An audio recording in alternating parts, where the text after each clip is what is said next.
Hello and welcome, everyone. I'm so glad you could join me for this one. Let's start with a simple observation. There are certain rules in the universe that seem unbreakable. Gravity, for instance. Try to defy it without a plane, and you'll have a bad day. The rule that water is wet. The rule that if you put metal in a microwave, you're going to see some unscheduled fireworks. And then there are the man-made rules, the ones that govern our society. Laws, regulations, procedures. They seem just as solid, just as absolute.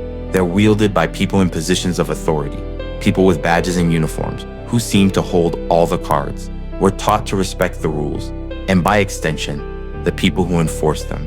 But what if I told you that the people who write the rules also create the loopholes? What if the most powerful tool against an unjust rule is another, more obscure rule? The story you're about to hear is about a man who thought his power was absolute, like gravity. He believed his badge was a shield that made him untouchable. But he made one critical mistake.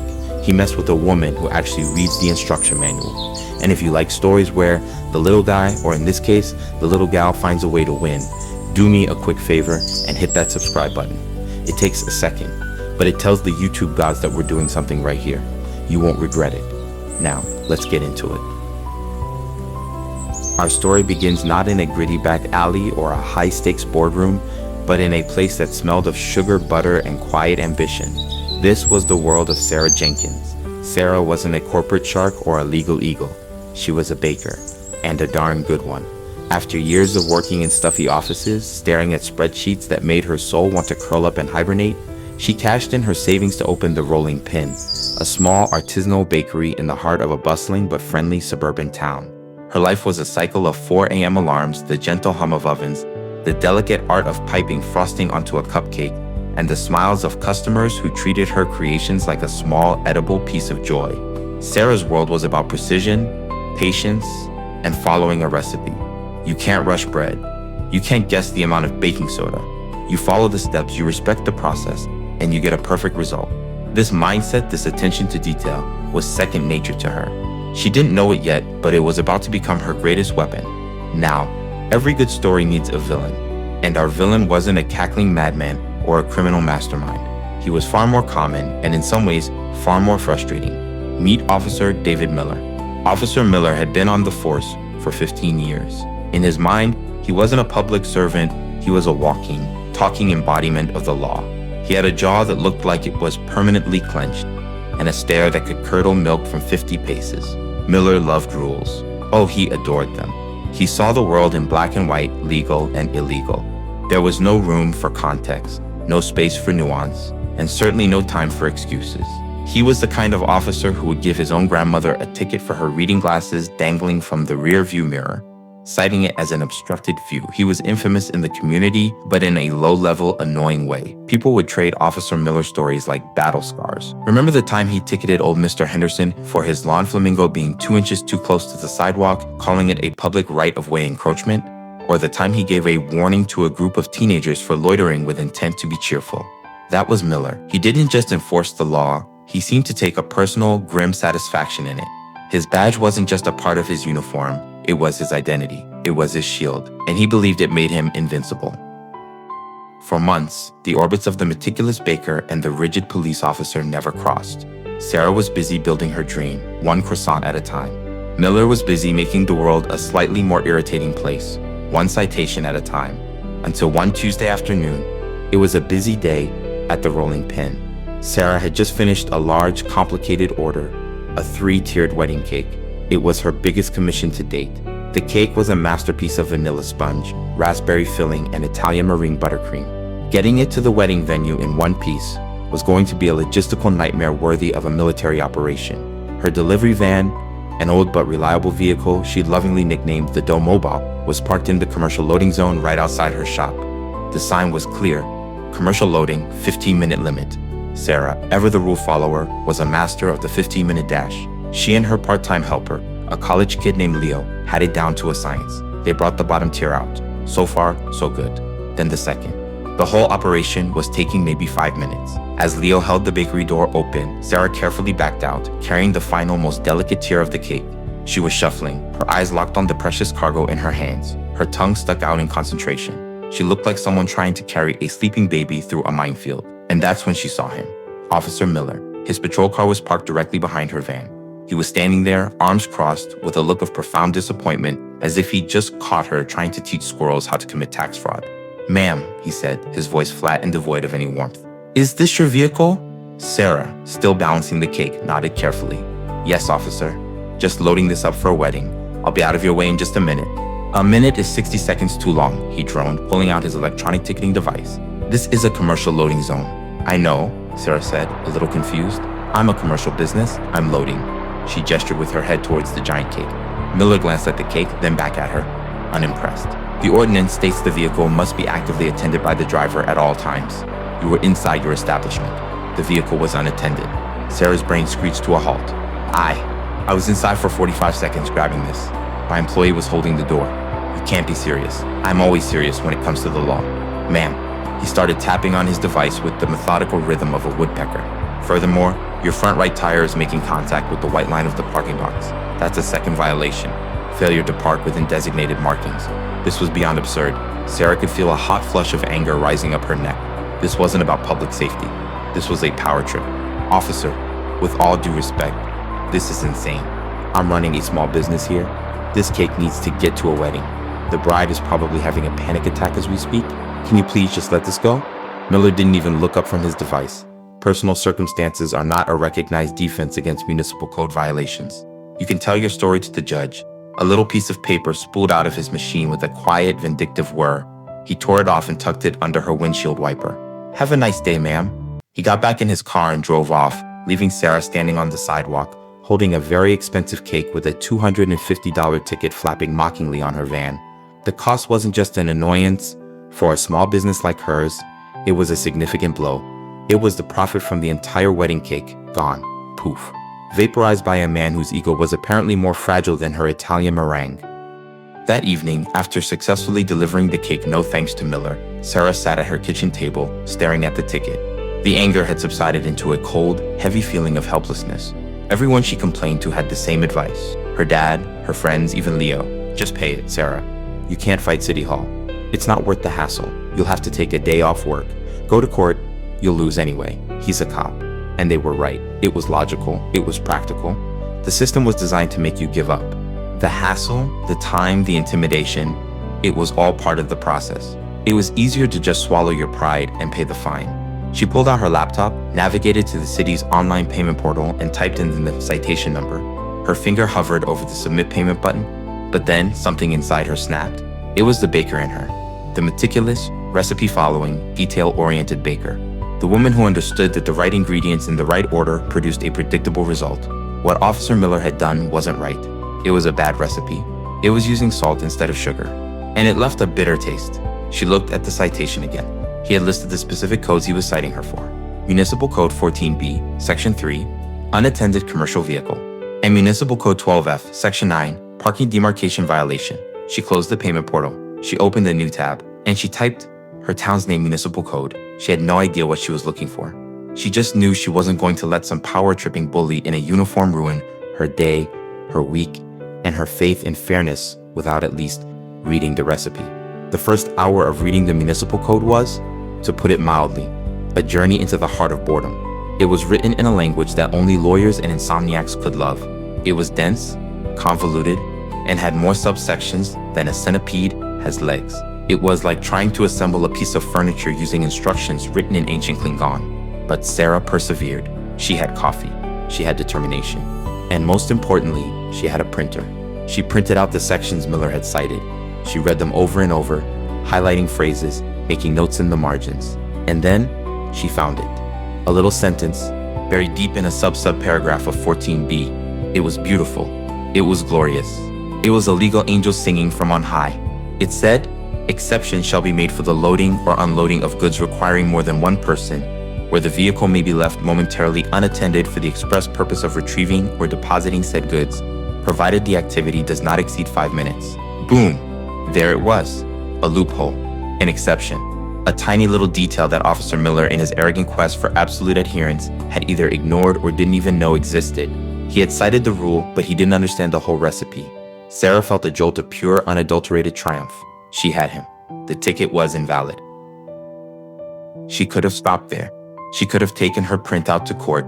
shown it to the judge, and walked away with the victory. But the anger from that afternoon was still simmering. It wasn't just about the money anymore. It was about his attitude, his smugness, the casual way he had dismissed her and her business. It was about the fact that he had probably done this to dozens of other people who didn't have the time or the stubbornness to read the city code. This wasn't just about getting her ticket dismissed. This was about taking Officer Miller down a peg, a big peg. So she kept digging. Her quest for justice turned into a full-blown obsession. Sarah, the baker, was now Sarah, the legal detective. She learned about something called the Freedom of Information Act, or FOIA, a law that allows regular citizens to request records from government agencies. It was like a backstage pass to the bureaucracy. Her first request was simple. She requested all parking citations issued by Officer David Miller for the past 2 years. The city clerk's office probably thought she was a crackpot, but they were legally obligated to comply. A few weeks later, a thick manila envelope arrived. It was filled with spreadsheets. Sarah's eyes, trained to spot the slightest imperfection in a cake crumb, went to work. She wasn't just looking at the data, she was looking for a story, and a story quickly emerged. Officer Miller had a type. He almost exclusively ticketed small businesses, florists, hardware stores, cafes, other bakeries. He rarely, if ever, the day of court arrived. The municipal courtroom was exactly as drab and soul-crushing as you'd imagine. The air was thick with the scent of stale coffee and quiet desperation. People sat slumped in the pews, waiting to plead their case for a speeding ticket or a rolling stop, hoping for mercy from the weary-looking judge. Then he walked in. Officer Miller. He looked even more imposing in his formal dress uniform. He scanned the room, his eyes briefly landing on Sarah. He gave a tiny, almost imperceptible smirk, and then looked away. He was on his home turf. This was his stage. Case 73B, City versus Sarah Jenkins, the bailiff called out. Sarah's heart hammered against her ribs. She smoothed down her professional-looking blazer, took a deep breath, and walked to the defendant's table, clutching her folder of evidence. She had chosen to represent herself. Hiring a lawyer was expensive, and besides, nobody knew this case better than she did. The judge, a man named Judge Harrison who looked like he'd seen it all and was deeply unimpressed by it, peered down at her over his glasses. Miss Jenkins, you are pleading not guilty to the violations cited. Yes, Your Honor, Sarah said, her voice steadier than she expected. Very well. Officer Miller, please state your case. Miller took the stand. He was the picture of confidence. He recounted the events of that Tuesday with crisp, professional detachment. He cited the codes, explained the violations, and painted Sarah as just another citizen who thought the rules didn't apply to her. It was a solid, by-the-book testimony. To anyone else, it would have seemed unshakable. Judge Harrison turned to Sarah. Miss Jenkins, do you have any questions for the officer? I do, Your Honor, she said, standing up and walking to the lectern. Just a few. She could feel Miller's condescending gaze on her. He was expecting her to argue about the cake or how unfair it all was. He was wrong. Officer Miller, she began, her voice calm and clear. You cited me for violating Municipal Code 14B, correct? Regarding an unattended commercial vehicle. That is correct, he said, puffing his chest out slightly. Are you familiar with subsection 7 of that same code? Sarah asked, already placing a printed copy on the projector. The text appeared on the screen behind her. Exception shall be made for the loading or unloading of goods requiring more than one person. She read the entire exception aloud. Officer, I was loading a 3-tiered wedding cake with my employee. Did you ascertain the nature of my loading activity before issuing the citation? Miller blinked. A tiny crack in the armor. The vehicle was unattended. That is the primary point of the violation. But the code which you are sworn to uphold provides a clear exception which you chose to ignore. Is that correct? He shifted in his seat. I made a judgment call based on my observation. Thank you, officer, Sarah said, moving on before he could recover. Now, let's talk about where you were parked. Your body cam footage shows your patrol car was parked in a metered spot on Main Street. Is that correct? I may have been, he said, his voice tightening. You were, officer, and your emergency lights were not activated, were they? It was a non-emergency situation. I see, Sarah said, putting the next piece of paper on the projector. Municipal Code 18C official department vehicles are subject to all posted parking regulations. Officer Miller, can you please tell the court if you paid the meter for your parking spot while you were issuing my ticket for a parking violation? A ripple of murmurs went through the courtroom. Judge Harrison leaned forward, his eyebrows raised. He was no longer bored. Miller's face was turning a shade of red that clashed horribly with his uniform. That's not relevant to the defendant's violation, he stammered. Your Honor, Sarah said, turning to the judge, I believe it is highly relevant. It speaks to a pattern of behavior where the officer believes the rules apply to everyone but himself. He was, in fact, breaking the law while punishing me for a supposed infraction of a law that I was, as the code shows, exempt from. The judge stared at Miller for a long, silent moment. The officer's smug confidence had completely evaporated, replaced by a sullen, trapped look. But Sarah wasn't done. She saved the best for last. "Finally, Your Honor," she said, pulling out the last document.